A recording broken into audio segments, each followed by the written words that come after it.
Hello, dear friends. Welcome. It's nice to have you here. So, we have gathered here today for a special purpose, and the purpose is to talk about this book that I have been creating for the last 7 months. I first received the idea on the morning after breaking up with my boyfriend, and some of you may know this story, and for those of you who don't know me at all, here it goes. I've been with him for 3 years, and then the pandemic happened, and he was moving to the UK, and I was still a flight attendant in Dubai, and being a highly sensitive person myself, I just could not deal with it. It's like I had this very, very strong love attachment to him. Like I never felt that way before in my life, but really like when he was leaving, it just felt so panicky. Like the idea of not being together just felt like it would be such a horrible waste, because we do really get along together so well. And just short disclaimer, we are together now, all is well. I'm coming to you from the other end of this horrible nightmare that was happening during that time. But during that time, it was just like everything's falling apart, the pandemic is going on, like my job is not the same anymore, don't know what to do, you know, about the future, like countries are being shut down, you don't even know where to move to, what to do, you know, how to get in, Brexit happened. Like when we first started dating, we were not even kind of, you know, thinking about Brexit, but then after Brexit, it meant that I had to come on a visa, and that meant that like we would have to get married and whatnot. Anyways, too much detail, but the point was it was just really, really hectic, really chaotic, and I was just crying all the freaking time. So the idea for the book came on the next morning after I broke up with him, and I didn't want to be doing, you know, like this whole like sad thing, you know, because it was kind of certain that we were gonna be together, but it was uncertain how long it would take, you know, like whether it's like 6 months or a year, or like how is it gonna happen. It was just, everything was just too stressful for me. And so I just decided like, woof, like, okay, let's just cool it, you know, like let's just be friends, like let's just kind of cool it down. We'll break up, you know, then it will register in my brain that, you know, like this is kind of not happening, and like maybe I'll calm down then. That was kind of like my thinking.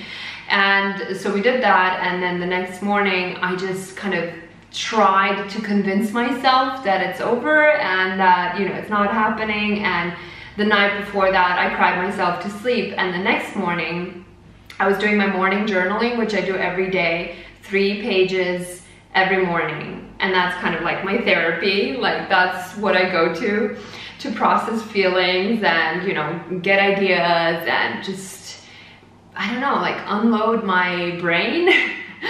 So the next morning I received, and that's also where I received, because I am sort of still acknowledging that I'm psychic, but I am pretty much psychic. And I received this thought, you know, that was just kind of like, it felt like an angelic guidance. Like it felt like I was just being cheered up, and the thought basically came in the form of an idea or of a picture, basically, of this girl, you know, like saying that she's in love with water, and in reality she's not in love with water, because she's only in love with the shape that it takes. And my frustration at that time was just that things were so chaotic, and I was very much used to kind of getting reassurance and like spending time together, and there were just so many blocks of time where we couldn't be together, and that was just really challenging for me. Like, as anyone will know, right, if you're in a relationship and like you don't see your boyfriend or girlfriend for, you know, 2-3 months, like that's really challenging. And I just got this kind of metaphor in my mind of this whole relationship, and then the more I thought about it, the more different layers started adding onto the story, where it's about you know, it's about attachment basically. It's like you love and attachment. So it's like human love and divine love. And it's just very interesting how when we talk about human love, we think of, you know, like we think that we're so in love and we think that our love is pure and it's like, I love you, right? But it's when that you changes forms or the conditions change, then it all kind of becomes questionable. So it's, all of us are kind of faced with the question of like, what is your love really, right? And when I received the idea, it felt funny. At first I felt like it was kind of really humorous, you know, to see this girl, you know, like going to the ocean and just like crying, you know, into the ocean and at the ocean all the time. So that kind of entertained me. And then I started playing around with the idea. So I think I very, very quickly started calling it I Love Water. And the one sentence summary of the story is basically, it's a coming of age story about a girl who falls in love with water, but only feels love when the water is making waves. So when the water is still and it's not expressing anything, then she doesn't feel loved or love even, right? And the story evolves in these kind of like narrative ups and downs that mimic the emotional ups and downs, right? And then that is also translated in the image of the waves going up and down. And it's like, that's life, right? Like life is up and downs, but this girl, she's just so attached to the highs. And like when the lows come, she's just very resistant to them, right? And like frustrated and angry and like, why is this happening to me? So in terms of the fiction, in terms of the story, in terms of the metaphors, the way that this unfolds is as follows. The first thing that we see about her is we see her in a supermarket, and that's kind of like the teenage evolution. It also starts when she's like teenage, let's say 14, you know, just starting to feel feelings, like a real kind of coming of age story. So she's in the supermarket and she sees bottled up water, and it's like, you know, she's been going to the supermarket for years, but like now all of a sudden it's just like something's changed, you know. And the way that we receive the story is in the form of a diary. So there, on the left side you have a diary entry, and then on the right side you have the illustrations that are supporting the story. And it's written, you know, as a diary, as a journal entry, and she's like really kind of like honestly pouring out her emotions and like her, you know, the things that she's noticing in herself and in others. And that first diary entry is basically her kind of saying like, oh, I'm feeling the changes in me, right? Like I'm not the same person anymore, like people look differently at me, right? So that's kind of like, as a woman, when you start becoming a little woman and you start to kind of notice how other people start perceiving you in a very different way, right? So she first notices that she's kind of like attracted, or like something's happening to her body when she's like standing close to this water, the bottles and bottles of water in the water aisle in the supermarket. And then like there's a scene where she sees the bottle of water falling on the floor, like a kid just dropped the bottle and just sprays up. And then that spraying is like what just makes her like, you know, feel so much feeling. And then it evolves, you know, like then there's a scene where she is with her friends from school, and, you know, she starts to notice like they go camping, and she first time encounter with a lake, like a bigger body of water, and she sees the lake, and then she like, that's kind of like her first time. And it's like, oh, she thought it was going to be so amazing because she read about it in a book, and then it's not, and it's just kind of like, oh shit, like this is so much worse than it is. Which, so for so many of us, right, like that's how our first time goes. It's like you have this grand expectation that it's going to be amazing, and like sex is this amazing thing that everyone's talking about, but when you actually go and do it, you're like, what? Like this is what people were talking about?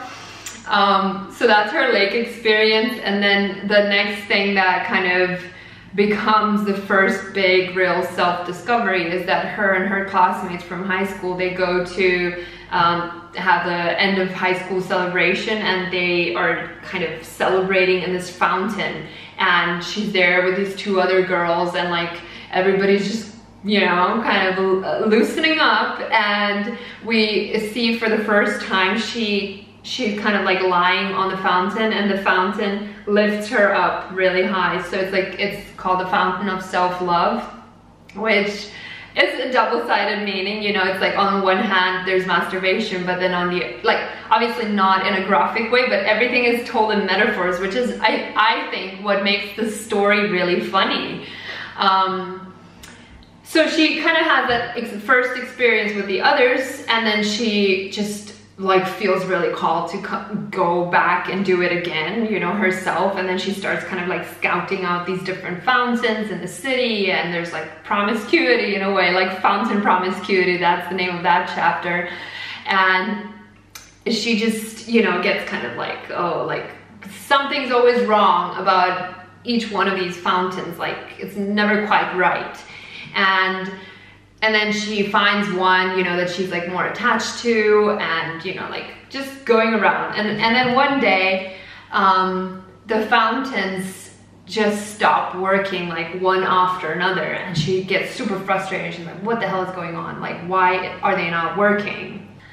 So then she realizes, oh shit, there's a drought going on. So there's also kind of like global warming and the effect of the environment, right? Like, things sometimes just happen that are out of our control, that we just cannot like have any power over, right? And that's nature.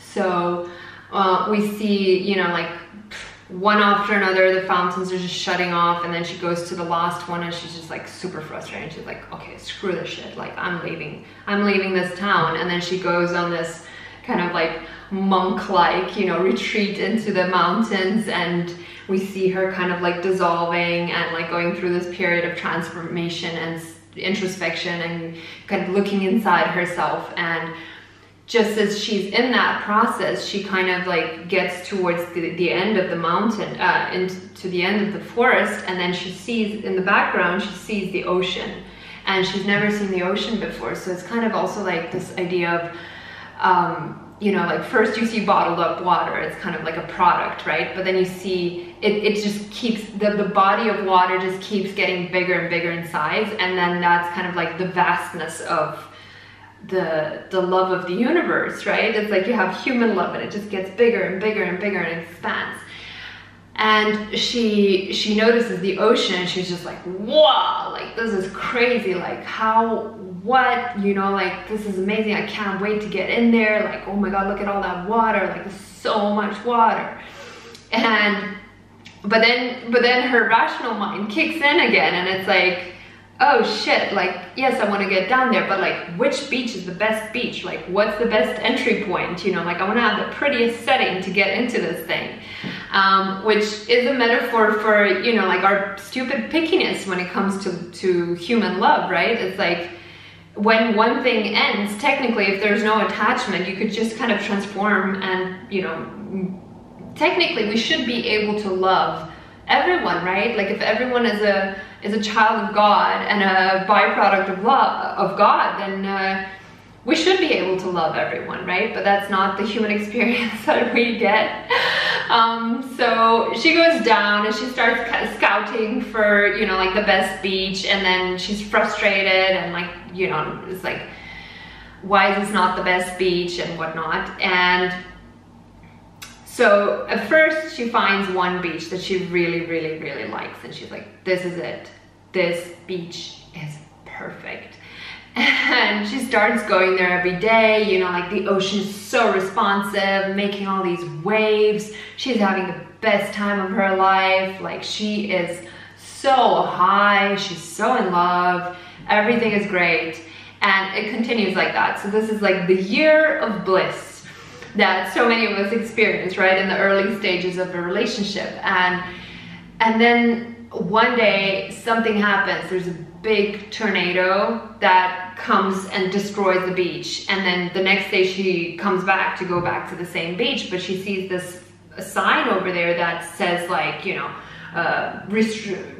what's it called, like, access prohibited, you know, whoever breaches this is going to be fined like $1 million or whatever. The cock block signs, basically. Whenever there's something really fun to do, there's a sign that says, like, you'll be fined if you go and do it. And she sees the sign and she's just like, oh my God, like, what do I do now? And then there's a little bird that flies on her shoulder, kind of like the angel and the devil, like, talking to her. And, you know, the angel's kind of like, no, but, like, you know, you need to stay and you need to wait out this period, you know, until they clean it out, and then it's gonna be fine again. And the devil is kind of like, hey, but, like, or I don't know, maybe the reverse, right? But the other voice is basically saying, like, you know, like, there's so many other beaches out there, like, just try another one, right? And that's generally how we react, right? Like, to challenges and breakups and whatnot. So then what happens is she has a meltdown. She has like a major meltdown. She's like crying, like going to the beach, coming back every day, you know, and it's like something happened after the tornado, like the ocean's just not making big waves anymore that she was used to, right? So now they're like really like tiny, and she's just like, oh, what the fuck is this? You know, like, she can't feel the love anymore. And so every day she comes back, you know, frustrated, crying, sad, disappointed, and it goes on like that for a while until one day she just has an epiphany, and she realizes, you know, like, I am the ocean. And she walks into the ocean and dissolves into the ocean. So that's kind of like the kind of instant realization that creates, you know, the enlightenment moment from going from human love to universal love, and to just the dissolving of the ego, right? So it's like a really long journey of her going from egoic love to almost cosmic love, you know, of feeling like, wow, like, it's not about me, it's about, you know, dissolving and feeling myself in all the other droplets of water.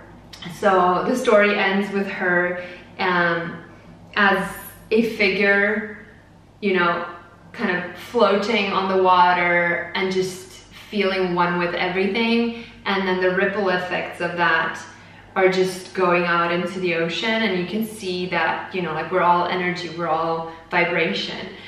And then it says the end. So I hope this wasn't too long, but I did really want to kind of illustrate and show to you the story so that you can imagine it, and so that you can see why I would be so freaking obsessed with this story. I mean, it's so beautiful, and even though it's very simple, it just feels like it would be such a beautiful object, you know, to have this book in the house, and you just go through it, you know, and like constantly remind yourself, almost like a totem, right? To remind yourself in your relationships of, you know, what egoic is and what divine love is. It's like always this, you know, tension and dissolving into something greater, you know, like more connection, and just the fact that really we are all vibration. And so this brings us to the part that I dreaded for such a long time, but, you know, now I've come to peace with it. I'm like, I have an idea. Most people don't even have an idea. They don't even know what they want to do with their life. So if I have an idea, it is my duty and responsibility to make it happen, right? And trust you me, I have done everything in my human power to create as much as I could, you know, in the period of time that I had, where I still had to kind of, you know, like, go through my coaching training and coach people and do other work as well.